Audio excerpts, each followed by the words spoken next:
Je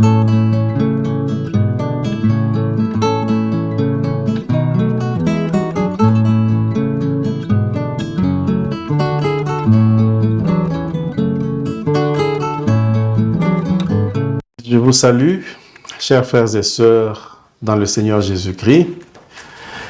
Je vous invite à cette deuxième partie du sujet que nous avons commencé précédemment, qui s'intitule « Afin qu'il soit un ». Cette plateforme s'appelle « Entrer dans la perspective divine ». Mon nom est Victor Moulongo. Cette deuxième partie fait suite à la première partie, bien entendu, que nous avons commencé précédemment, afin qu'il soit un. Il étant tous les chrétiens, tous les adorateurs de Jésus-Christ. Nous avions commencé par introduire le sujet. Maintenant, nous allons arriver à la question qui s'intitule « Est-ce que nous, les adorateurs de Jésus-Christ, est-ce que nous sommes unis ?» Tous ceux qui se réclament de Jésus-Christ, tous ceux qui sont en train d'adorer et de suivre le Seigneur Jésus-Christ avec un cœur sincère, est-ce que nous sommes unis? Malheureusement, nous devons répondre par la négative. Et je vais illustrer cela par quelques exemples de la vie courante dans les milieux chrétiens et dans les cercles chrétiens. Il arrive de temps en temps, et on l'entend, des critiques où un groupe de chrétiens, un segment du corps de Christ est en train de critiquer un autre segment du corps de Christ ou de critiquer tous les autres chrétiens qui ne sont pas du groupe auquel celui qui critique appartient, se critiquant sur des bases de différences doctrinales, par exemple. Il y en a qui peuvent dire, ok, bon, eux, ils baptisent les enfants, hein, mais nous, on ne baptise pas les enfants. Ou vice-versa. Ou bien eux, ils baptisent par aspersion. Nous, nous baptisons par immersion. Eux ne prient pas en langue, mais nous, nous prions en langue, ou vice-versa. Bien entendu, nous savons que du point de vue biblique, pour tous ces sujets, il y a la manière biblique plus appropriée de faire ces choses-là. Mais ici, je suis en train d'amener plus un mot de conciliation parmi les chrétiens, parce qu'on peut être à des degrés ou des niveaux différents de croissance dans le Seigneur, de compréhension dans les Écritures saintes, mais on peut être sincère dans la poursuite de Jésus-Christ, dans la poursuite de l'intimité avec le Seigneur Jésus-Christ. Parfois, on se critique aussi sur la base des différences dans les styles d'adoration. Il y en a qui peuvent dire que ce groupe-là de chrétiens, en tout cas, ils font beaucoup de bruit quand ils sont en train d'adorer. Ils sont très extrovertis. Hein? Nous avons le respect dans la présence du Seigneur et nous avons de la réserve. On doit respecter Dieu ou vice-versa. Ici, je suis juste en train de donner des exemples. Hein. Je ne prends pas parti. Bien entendu, moi-même, j'appartiens aussi, j'ai mon style dans tout ça, mais je suis en train d'amener une conciliation parce que le thème ici est la recommandation du Seigneur Jésus-Christ, c'est l'unité, l'acceptation les uns des autres du fait que nous sommes tous enfants de Dieu. Nous sommes tous adorateurs du Seigneur Jésus-Christ, malgré les différences, malgré le fait que sur certains points, certains peuvent avoir déjà compris et appréhender une certaine dimension de vérité biblique, une certaine dimension des réalités spirituelles, pendant que d'autres peuvent être en train de suivre. Ils sont sincères dans le Seigneur, mais ils ne sont pas encore arrivés à un certain niveau. Donc, il ne faudrait pas... Nous allons y revenir, en fait, parce qu'il y a des passages bibliques qui parlent dans ce sens. Pour le moment, je suis en train de démontrer parmi les différences qui montrent que nous ne sommes pas dans l'unité. Il y en a par exemple qui peuvent critiquer les autres que non, Eux, quand ils sont en train de prier ou d'adorer, ils ne lèvent pas les mains vers Dieu. Ils sont juste avec des mains collées au corps, sans bouger, ou vice-versa. Hein? Bon. Un autre élément qui démontre en fait le fait qu'il n'y a pas encore d'unité dans le corps de Christ, c'est l'esprit des pharisiens et l'esprit de self-righteousness, comme on le dit en anglais, c'est-à-dire de se sentir soi-même être plus juste que les autres. Cet esprit qui amène certains chrétiens ou certains groupes de chrétiens à dire des choses comme « Nous ne sommes pas comme les autres chrétiens qui sont fautifs. Nous sommes spéciaux et nous sommes uniques parce que, bon, à cause de ceci ou à cause de cela. » Mais cet esprit de se sentir supérieur ou meilleur que les autres, c'est un esprit des pharisiens. C'était déjà arrivé au temps de Jésus-Christ.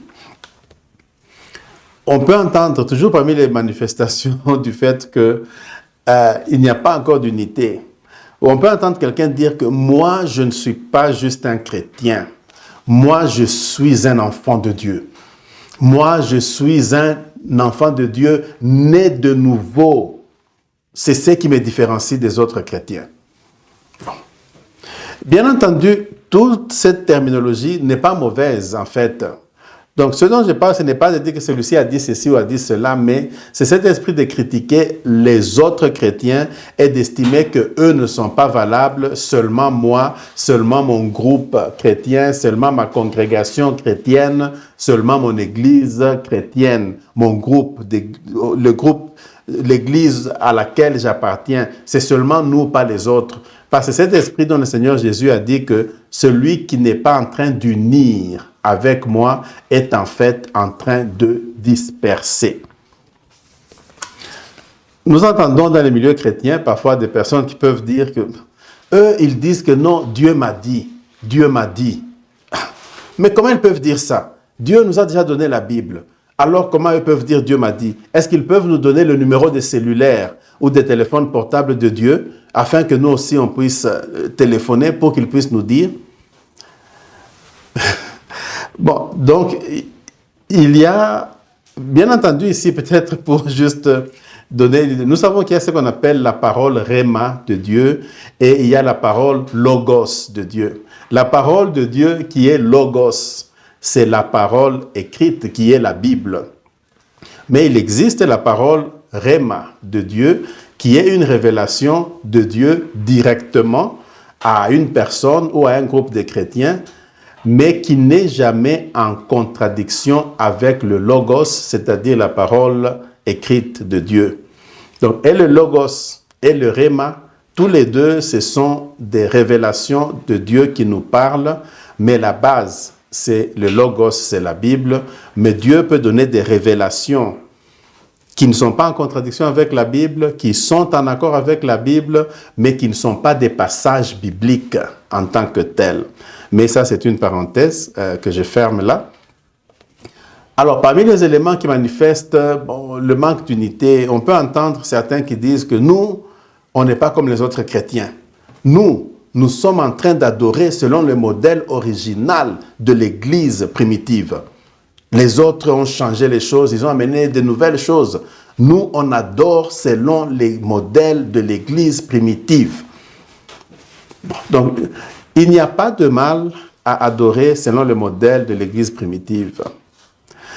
Mais critiquer les autres qui ne font pas la même chose, ou penser qu'on est supérieur parce qu'on fait cela et que les autres sont inférieurs, ou que les autres ne sont pas des vrais adorateurs de Jésus-Christ, c'est à ce niveau-là qu'il y a un problème. Un autre exemple, il y en a qui pourront dire, on entend cela dans les cercles chrétiens, dans les milieux chrétiens, des personnes qui diront, nous, dans notre congrégation, ou dans notre groupe, ou dans notre église, nous, on connaît et on pratique la vérité biblique. Pas comme les autres chrétiens qui amènent d'autres éléments. Nous, on est en train d'adorer et d'enseigner la vérité biblique. Donc, c'est là pour sous-entendre que les autres ne sont pas en train d'enseigner la vérité biblique. Un autre exemple, nous, on prie en langue. Bien que moi, j'ai pris en langue, ne m'appelez pas pentecôtiste, ne m'appelez pas charismatique. Parce que moi, dans ma Bible, je n'ai jamais vu ces mots. Je n'ai pas vu le mot pentecôtiste. Je n'ai pas vu le mot charismatique. Ne m'appelez pas comme ça. Moi, je suis seulement un chrétien, mais j'ai pris en langue. Ce n'est pas un problème en soi, aussi longtemps que sur cette base-là, on n'est pas en train de considérer les autres comme étant fautifs, les autres comme étant non valables, comme chrétiens, comme adorateurs de Jésus-Christ. Il y en a qui pourront dire que non, nous, on n'est pas comme les autres. Ne nous appelez pas église. Nous, on n'est pas une église. Nous sommes juste une assemblée. Nous sommes un groupe de chrétiens. Nous sommes des personnes qui suivons Jésus-Christ. En fait, nous n'avons même pas de nom. En fait, on n'a pas de nom. On est seulement des personnes qui adorent Jésus-Christ. Bon, je ne vais pas entrer dans les controverses qui sont là. Il n'y a pas de problème que des personnes ne cessent pas avoir un nom ou bien qu'ils ne se considèrent pas comme les autres. On peut être différent des autres. Certainement, les différences sont présentes au sein du corps de Christ. Parce qu'entre autres, le corps de Christ est symbolisé. Nous savons, l'apôtre Paul l'a montré dans les épîtres, que tout le corps n'est pas la tête, n'est pas le doigt, n'est pas la main, n'est pas le pied, n'est pas... Donc, on a différentes composantes. Le pied, un pied n'est pas une main. La bouche n'est pas un orteil. Bon, donc, il y a effectivement des différences, mais on est un seul corps. C'est à cela que nous devons nous éveiller ou nous réveiller. Bon, un dernier exemple, puis je vais clôturer là. Il y en a, c'est un nombre infini, presque. Il y en a qui disent qu'eux, ils pratiquent ce qu'ils appellent le combat spirituel. Mais nous, on ne pratique pas le combat spirituel. La victoire est déjà gagnée à Golgotha. Pourquoi on va combattre encore? Le Seigneur Jésus a déjà vaincu la victoire sur Golgotha. Mais eux, ils disent, non, ils font le combat spirituel. Bon, ici, je suis en train d'amener un mot de conciliation. Bien entendu, j'ai mon point de vue sur ce point. Je sais que le combat spirituel existe, mais c'est un sujet pour un autre jour, hein, Dieu voulant. Mais mon problème ici, c'est d'amener que nous devons nous accepter mutuellement. Et que nous sommes à différents niveaux de croissance spirituelle, de connaissance des vérités bibliques. Donc, constater les différences entre nous les chrétiens n'est pas un problème, mais nous critiquer mutuellement, c'est là que se trouve le problème. Il y a même un exemple dans la Bible, en fait, où du temps où le Seigneur Jésus-Christ était encore sur la terre, l'un de ses disciples, Jean en fait, ou de ses apôtres, qui sont devenus apôtres par après, Jean, en fait, lui qui est appelé aussi le disciple bien-aimé. Ce récit se trouve, lisons-le en fait avant de pouvoir commenter, dans l'évangile de Luc, chapitre 9, versets 49 et verset 50. Jean, l'apôtre Jean, parle au Seigneur Jésus, verset 49. Jean dit, « Maître, nous avons vu quelqu'un en train de chasser des démons en ton nom, et nous l'en avons empêché, parce qu'il n'est pas en train de nous suivre. » Mais Jésus lui dit, « Ne l'empêchez pas, parce que celui qui n'est pas contre nous est pour nous. » Donc, nous voyons déjà que cette tendance à dire que nous sommes avec Jésus, mais pas les autres. Ici, nous voyons un cas où, physiquement, le Seigneur Jésus était encore présent sur la terre. Ceux qui étaient physiquement présents avec lui estimaient que ceux qui n'étaient pas dans ce groupe spécifique qui suivait le Seigneur Jésus-Christ n'étaient pas avec le Seigneur Jésus-Christ. Et l'apôtre Jean a dit que nous avons vu quelqu'un en train de chasser les démons en ton nom. Nous l'en avons empêché parce qu'il n'est pas en train de nous suivre. Donc, dans l'esprit de Jean, c'était que c'est nous ici, nous sommes avec le Seigneur Jésus, c'est nous. Ceux qui ne sont pas ici présents avec nous, qui sommes avec le Seigneur Jésus, ne doivent pas faire les œuvres de Jésus-Christ. C'est seulement nous ici. Mais nous voyons le Seigneur Jésus-Christ lui-même qui dit, non, non, non, non, non. N'empêchez pas ces autres qui sont en train de faire mon œuvre, bien qu'ils ne soient pas dans votre église, bien qu'ils ne soient pas dans votre congrégation, bien qu'ils n'appartiennent pas à votre groupe de chrétiens. Ces autres-là sont en train de faire mon œuvre. Ne les en empêchez pas, ne les considérez pas comme étant non valables, comme étant des personnes qui ne me suivent pas. Je les reconnais, ce sont mes adorateurs, ce sont mes serviteurs. Nous devons donc pouvoir les reconnaître. Là, donc, c'est une illustration à partir d'un exemple biblique du temps du Seigneur Jésus-Christ, lorsqu'il était encore sur terre, présent sur terre pendant son ministère terrestre.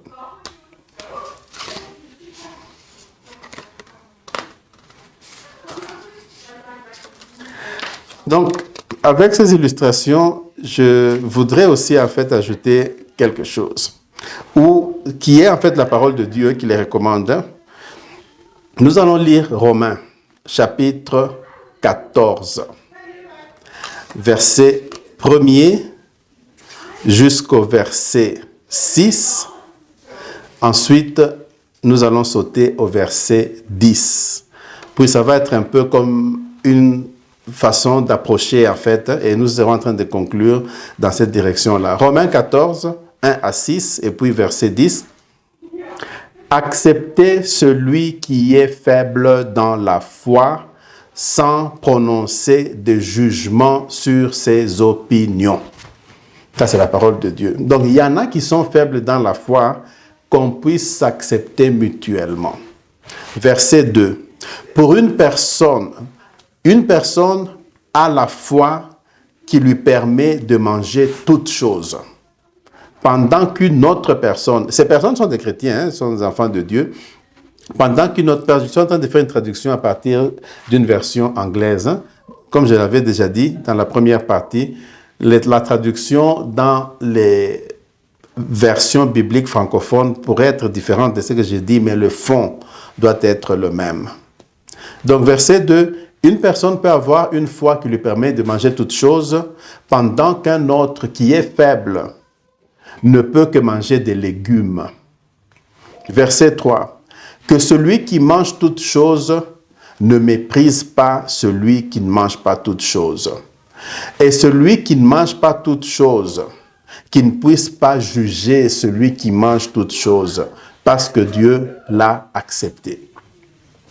Donc, nous voyons là, je commente au fur et à mesure que je suis en train de lire ou de traduire ces passages. Il y en a pour qui mangent toutes choses. Ce n'est pas seulement manger physiquement, mais c'est spirituellement. Il y a des éléments spirituels que quelqu'un d'autre intègre facilement, tout qui est là. Mais tandis qu'un autre rejette certaines choses. Alors la parole de Dieu nous recommande, dans un mode de conciliation, que nous puissions nous accepter malgré ces différences. Et celui qui spirituellement peut manger toutes choses, ça peut aussi s'appliquer physiquement. Ou celui qui ne peut que manger des légumes, que ce soit physiquement ou spirituellement, qu'on puisse s'accepter mutuellement. Ne pas se juger, ne pas se sous-estimer, ne pas se critiquer. Verset 4 de Romains chapitre 14. Qui es-tu, toi qui juges le serviteur d'un autre? Devant son maître, il se tiendra debout et il ne tombera pas. Le Seigneur le rendra capable de se tenir debout. Verset 5. Une personne peut considérer certains jours comme étant supérieurs à d'autres, pendant que pour un autre, tout ça ce sont des chrétiens, donc certains chrétiens peuvent considérer que certains jours de la semaine sont supérieurs à d'autres jours de la semaine, pendant que d'autres chrétiens considèrent que tous les jours de la semaine sont les mêmes. Et la parole de Dieu, je continue à lire, que chacun ait une conviction au-dedans de lui-même. Nous savons qu'il y a un autre passage, là j'ouvre une parenthèse, qui dit que tout ce qui n'est pas produit d'une conviction est péché. Donc il est question d'être convaincu. Quand on considère que les jours sont différents, qu'on ait une conviction spirituelle dans le Seigneur, en toute humilité et en toute sincérité devant le Seigneur. Quand on considère que certains jours sont supérieurs à d'autres, de la même manière, avoir une conviction. Maintenant, parmi les chrétiens, et ceux qui considèrent que tous les jours sont les mêmes, et ceux qui considèrent que certains jours sont différents, certains jours sont supérieurs, tous les deux doivent s'accepter qu'on est devant le Seigneur, nous sommes tous unis, nous sommes tous reconnus par le Seigneur Jésus-Christ comme ayant des missions différentes, des attributions différentes, mais tous nous sommes adorateurs de Jésus-Christ. Verset 6. Celui qui considère certains jours comme étant spéciaux le fait pour le Seigneur. Celui qui mange le fait pour le Seigneur et il rend grâce à Dieu. Celui qui s'abstient de manger, il le fait aussi pour le Seigneur et il rend grâce à Dieu. Donc nous voyons ici deux groupes qui pourraient apparaître comme opposés. Certains mangent, certains ne mangent pas. Les deux le font pour le Seigneur. Certains considèrent tous les jours comme étant égaux. D'autres considèrent que non, les jours ne sont pas égaux. Certains jours sont spéciaux. La parole de Dieu nous montre que tous les deux groupes le font pour le Seigneur. Donc ici, c'est un mot de conciliation pour dire que nous devons nous considérer comme unis dans le Seigneur. Nous devons considérer que les autres qui interprètent différemment la parole de Dieu, qui adorent différemment, qui prient différemment, qui ont une façon d'approcher les choses spirituelles un peu différente de ce que nous faisons dans notre groupe, dans notre église, dans notre congrégation. Mais dans la mesure où ils sont sincères dans le Seigneur Jésus-Christ, ils sont reconnus par le Seigneur Jésus-Christ comme étant ses adorateurs. Et le Seigneur nous recommande d'être unis parce que quand on se retrouve en tant que chrétien, être en train de se critiquer les uns les autres, cela crée ou occasionne un affaiblissement du corps de Christ à partir de l'intérieur. Le Seigneur Jésus-Christ, il est contre cela. Dans le passage que nous avons lu, où il dit que celui qui n'est pas en train de rassembler avec moi, c'est un disperseur. Il est en train de disperser les brebis. Nous ne voulons pas nous retrouver dans les yeux du Seigneur Jésus-Christ comme étant de ceux qui sont en train de disperser son troupeau. Verset 10 de ce chapitre, du passage dans Romains 14. Qui es-tu pour juger ton frère? Pourquoi tu sous-estimes ton frère ou ta sœur? Il se tiendra ferme devant le Seigneur, qui lui-même est le juge, est assis sur le trône de jugement. Nous tous, nous nous tiendrons devant le trône de jugement de Dieu. Donc, c'est par là que nous allons conclure pour exhorter à ce que nous puissions nous réveiller en tant que chrétiens à la nécessité de l'unité. Comme nous l'avons défini dans la partie 1, l'unité ne veut pas dire qu'il y aura une seule église, tout le monde sera membre de cette église. Nous l'avons défini dans la première partie, je ne vais pas y revenir, mais c'est l'acceptation mutuelle que les autres qui sont dans les autres groupes chrétiens, dans les autres congrégations chrétiennes, dans les autres églises chrétiennes, qui ont un style différent de ce que nous faisons dans notre église, dans notre groupe, ces autres-là sont mes frères et sœurs dans le Seigneur, et les reconnaître afin que nous puissions nous réveiller spécialement dans ces temps de la fin, l'unité. Parce que c'est l'unité qui est une grande arme spirituelle très crucial en ces temps de la fin. Donc c'est par là que je vais terminer par une prière. Seigneur notre Dieu, nous te rendons grâce. Nous te remercions pour tes enseignements. Nous te remercions de nous rappeler de nous enseigner et nous recommander sur la nécessité de l'unité parmi les différents segments du corps de Christ.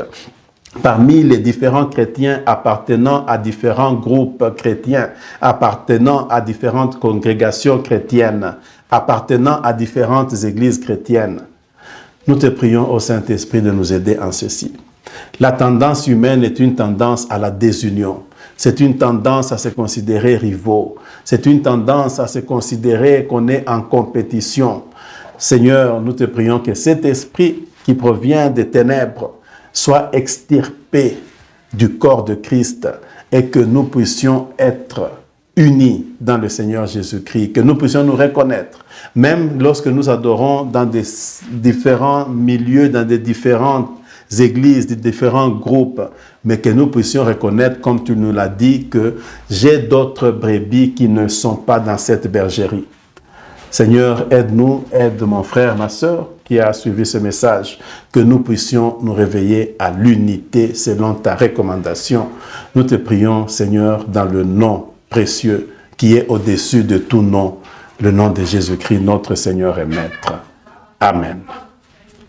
Je vous remercie pour votre attention et nous allons nous voir la fois prochaine pour un autre sujet. Au revoir.